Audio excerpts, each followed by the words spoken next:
Hai guys, ketemu lagi dengan aku yang akan menemani hari-harimu. Apa kabar kalian semua?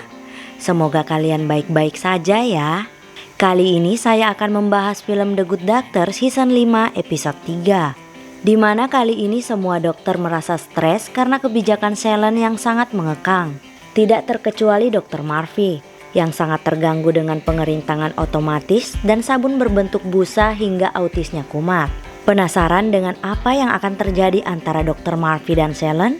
Oke, tanpa basa-basi kita langsung bahas filmnya.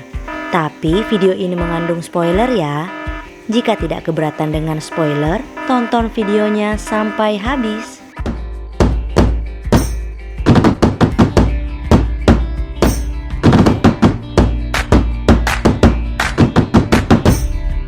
Film ini diawali dengan diperlihatkannya Dr. Murphy yang sedang mengumpulkan berbagai macam riset tentang baiknya menggunakan sabun cair dan tisu untuk pengering tangan. Dr. Murphy berencana akan menemui Selen untuk membuktikan jika kebijakan Selen salah dan meminta agar mengembalikan sabun cair serta tisu. Namun Lea menahannya dan meminta agar Dr. Murphy berusaha beradaptasi dengan segala perubahan. Dr. Murphy akhirnya mulai mengerti dan mengurungkan niatnya. Esoknya di rumah sakit, Dr. Murphy dan Dr. Asher harus menangani pasien yang tertabrak mobil.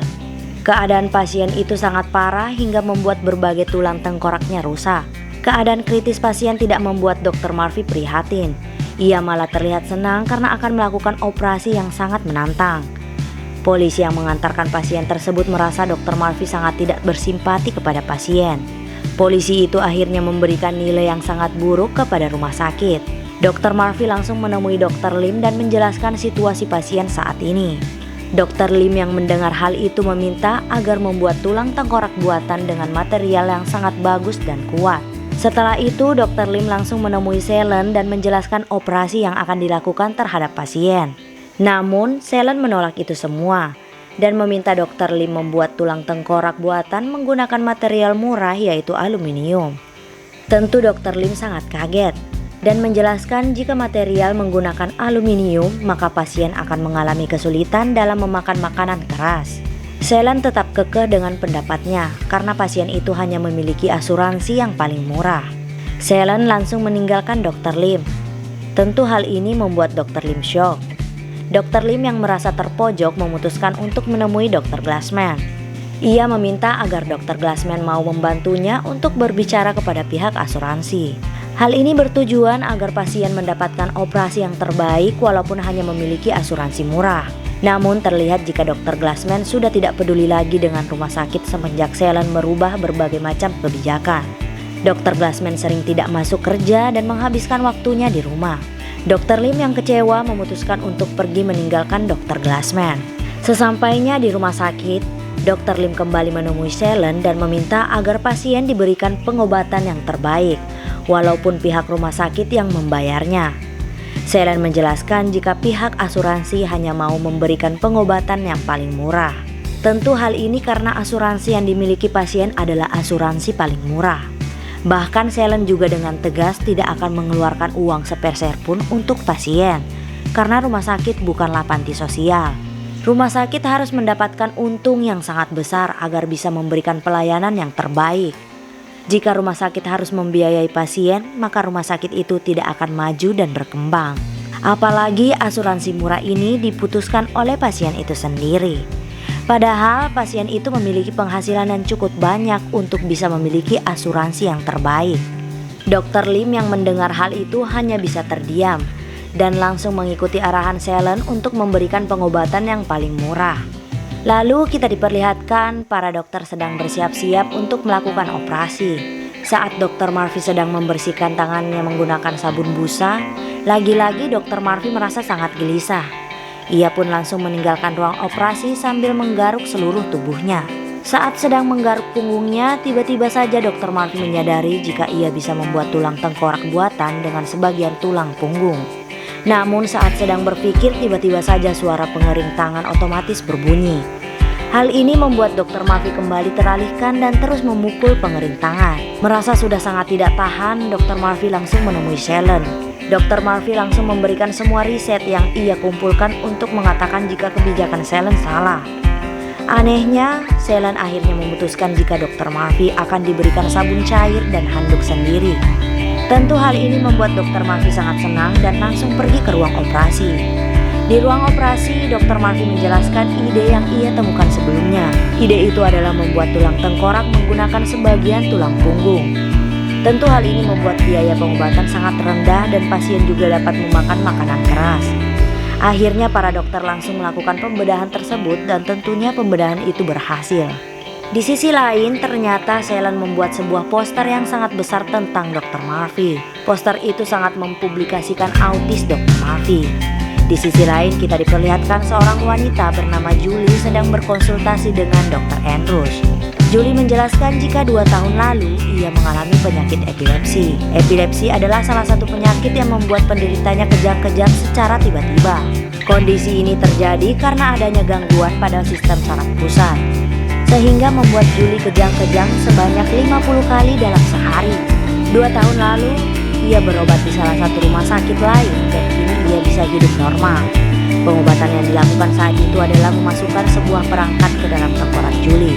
Ajaibnya, perangkat itu benar-benar membuat Julie sembuh dan tidak pernah kejang-kejang lagi. Namun perangkat itu ingin dinonaktifkan oleh rumah sakit karena perangkat itu memiliki indikasi akan membunuh Julie. Tentu, hal ini akan membuat Julie kembali kejang-kejang. Mendengar hal itu, Dr. Andrews memutuskan untuk menemui Dr. Park dan Dr. Randall untuk berdiskusi. Semua pengobatan yang pernah dilakukan oleh dunia hanya membuat epilepsi mereda, tapi tidak mengobatinya secara permanen.